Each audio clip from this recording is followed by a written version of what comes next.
Hi. What's up? Can you hear me? Am I all right here? Can you hear what I'm saying? Yeah, Okay.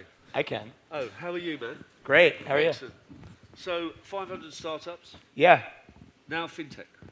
Yeah, now fintech. So, new? what? Is that Is that new? new? Yeah, it's relatively new. So, the background is 500 Startups is like 7 years old. I started a company that was the first company they invested in. So I was one startup, basically. Okay. And it was a fintech company, payments company. Got acquired in 2012 by Groupon. And I started another company that got acquired in 2015.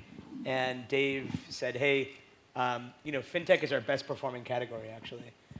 We have 2 unicorns in fintech, Stripe and Credit Karma, and a third on the way.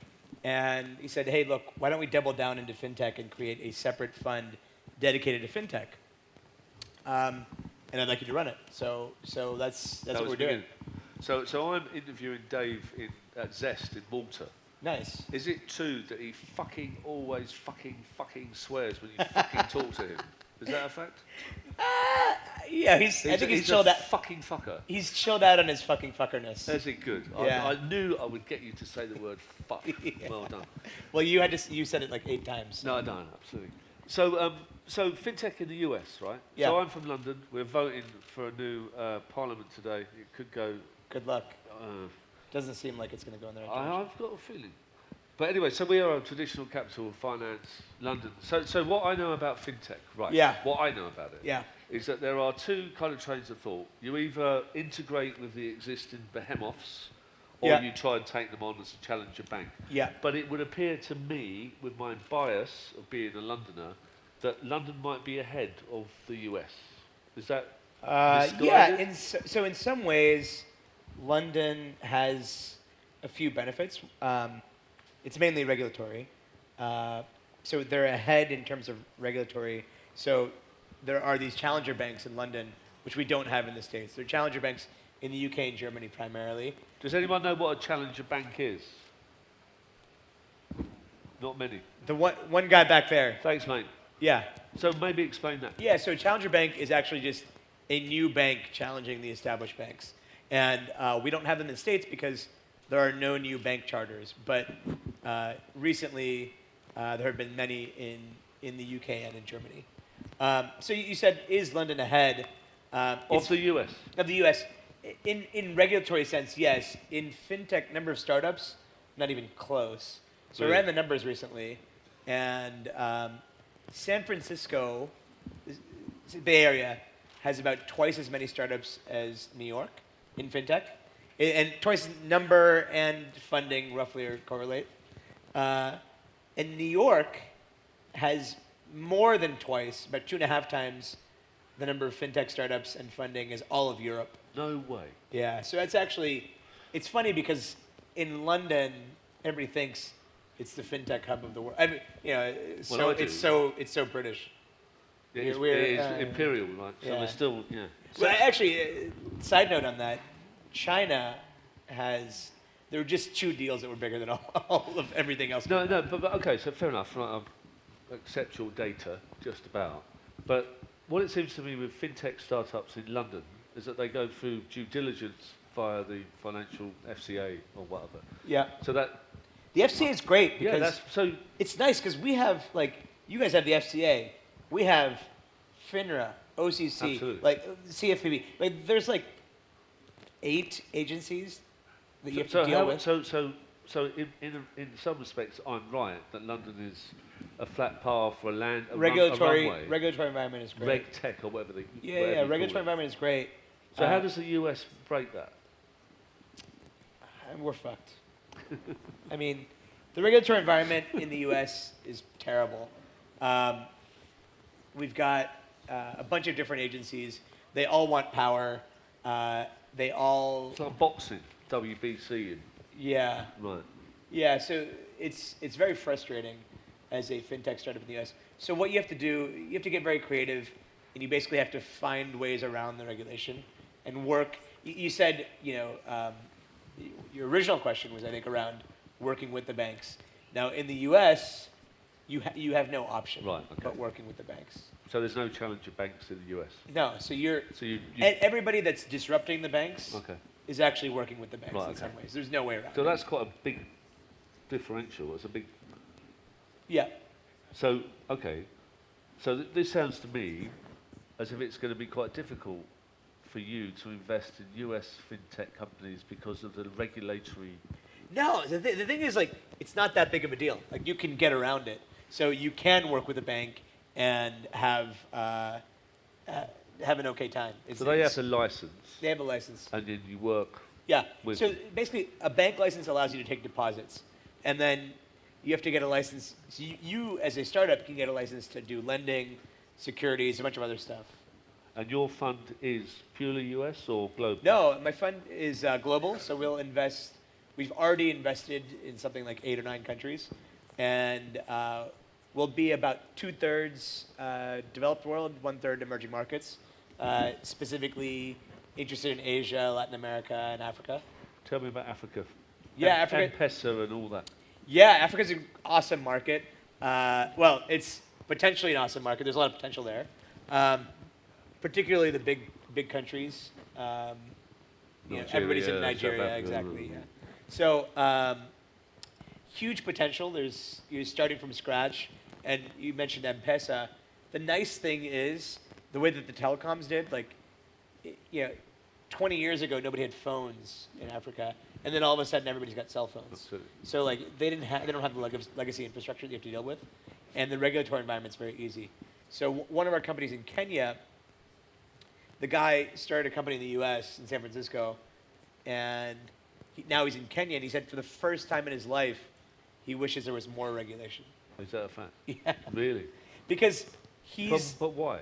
okay. So he's a lender, and he's doing everything by the books. He's actually great for consumers, but all these copycats have sprung up, and they're charging like 2,000% interest and stuff like that. No, And he's like, I'm finding it hard to differentiate. I wish there was a damn regulator to come in. But it's cool because he said he literally just walks into the regulator's office, and they're the head of the Fed, the head of the FCA equivalent, and they're so happy to see him. Yeah, tall white guy from San Francisco. But the thing, M-Pesa was a mobile money service that was set up 10 years ago, right? But not a startup. It's a telecom. It wasn't a startup. Yeah. It was Safaricom or whatever. Vodafone. Yeah, exactly. And I spoke to someone in Kenya a few months ago, the 10th anniversary of Fintech. And Of M-Pesa. Of M-Pesa, sorry. Talking about it. Thank you. And they said there was no kind of congratulatory 10 years of M-Pesa changed the world, got the Western banks to sort the... It changed Kenya, for sure. Yeah, but it didn't really travel, did it? And, No. now it's seen within Kenya as almost a bully because it owns... Yeah, I mean, they have... It's like any network that is so strong, like Visa and MasterCard, like the credit card duopoly, or plus Amex. Absolutely. It's the same sort of deal. Okay. It's just one of them. So- Same market power. So I've got some friends that have been punting, gambling on Ethereum, Bitcoin. Crypto. So last night I was in London with a mate of mine who's made 15x on his money. It was I got a funny story. Tell my me. last co-founder, one of our other friends owed him money for a trip we went on. It was like $400.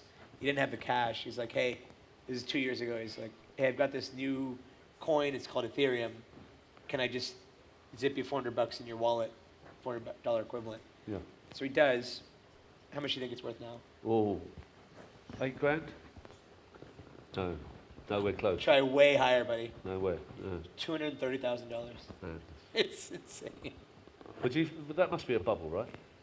Hard to say. Look, so there's Bitcoin and Ethereum. They're actually very different. Bitcoin, the way to think about it is like digital gold. It's a currency, and if you think about all the currencies that have been started in our lifetime, or all the payment networks, M-Pesa is one of them. But in the U.S., we've had basically 3 in my lifetime: Discover Card, and then we had PayPal, and now we have Bitcoin. No. So there's something that you really need to start a payments network, and that's exclusivity.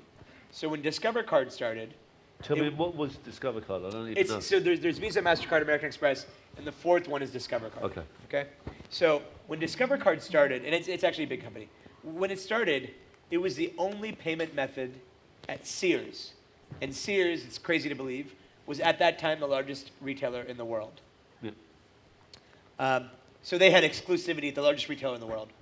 When PayPal started, 1999, 2000, they were basically the only way to pay online, and then it became the only way to pay on eBay, Yeah. the largest marketplace on the internet. Absolutely. Now, Bitcoin, it is the only way to pay for certain things, and those are things that are all illegal. Yeah, yeah. So it's basically Yeah, but that's what people that don't want Bitcoin to be a thing. Is that what That's what they say. It's money laundering.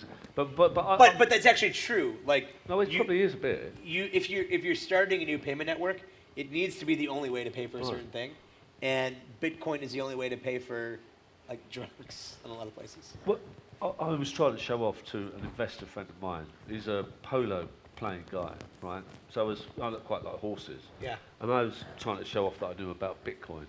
And I said, well, pretty much like the history of racehorses in the UK are 3 Arab horses that came over 250 years ago.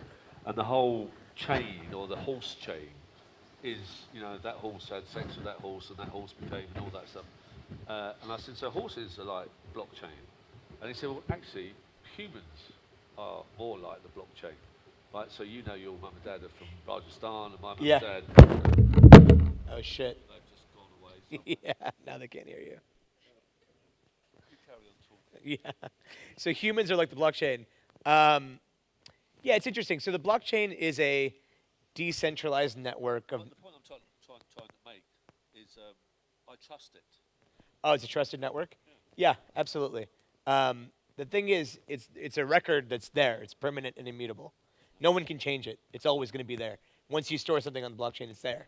And there's a public record of it. So it's something that you can trust. Yeah, well, I think that's awesome. It's awesome, yeah. And it's very democratizing. So you mentioned Ethereum. I think sort of there's this new craze of ICOs that you guys might have heard of. ICO is an initial coin offering. It's like an IPO, but instead of distributing equity, you're distributing this token, which is not quite equity. So it's an IPO. Ah. It's an IPO. Ah, boom. There's an ICO. Yeah. So if you an IPO, you would go to New York or you go to London or Silicon Valley. So you would go to an exchange. Exactly. So ICO, you don't go to an exchange. You don't go need to an exchange. NASDAQ. You don't need. So Ethereum itself is the platform, and you create your own exchange essentially. So the more that you work on that, then the more people you get involved in it, and the more people that are in the gang, and the more. Yeah, it's pretty cool because it's very democratizing. It's all about networks, and it's all about letting individuals participate in the upside of a company. So, for example, Uber, Airbnb, these are companies that are more valuable. The more people that are on them, the more valuable it is because Uber, no driver would get on it if I was the only guy on Uber. But the more people that are on it, the more valuable it is. So that's like user acquisition, right? In some ways, it's like user acquisition. So if there was an ICO, and I was one of the first users of Uber, I'd be incentivized to get everybody else on Uber because I'm a part owner in the company. So have there been ICOs? Has it happened? Yeah. So give us an example. There were $300 million of ICOs last year. Right, fair enough. Okay. The most recent one that got a lot of press was there's a new internet browser called Brave. It's started by the guy who started Mozilla. So, he's got, good guy. Yeah. And they just raised $35 million in 24 seconds last week. Wow. Everybody wanted to do it. Wow. So no bubbles? Or bubbles ahead? It definitely feels kind of frothy. I think people are excited about this new medium. And anybody who's got like a founder who's got some experience, like this Mozilla guy, He's a good guy. you're going to get a ton of money. Everybody wants to invest, and anybody can invest. And there are pros and cons to that. Like in the U.S., typically the only people that are allowed to invest in startups are accredited investors, which means you make more than $200,000 a year, and/or you have more than $1 million of liquid assets. And that was started because in the Great Depression, there are all these Ponzi schemes, literally Absolutely. Charles Ponzi and others. And so the idea was, let's make it for really sophisticated investors only. And now the point is, just because you make $200,000 a year does not mean you're sophisticated, but it is a proxy, and you will have lots of fraudsters in this new ICO world. The people that I know that have invested in Ethereum and they haven't mined Bitcoin, to me they're just gambling, right? They're having a bet. Absolutely. You know. It's a bet. But it's a bet like investing in a startup. Right, yeah, fair enough. And maybe more chance of winning. Tell us, we've got to go and we need to have a beer and shit. Yeah. Tell us about the fund. How far are you into raising? Yeah, so I started raising a $50 million fund. I closed on $20 million a couple weeks ago. Okay. It was the first close.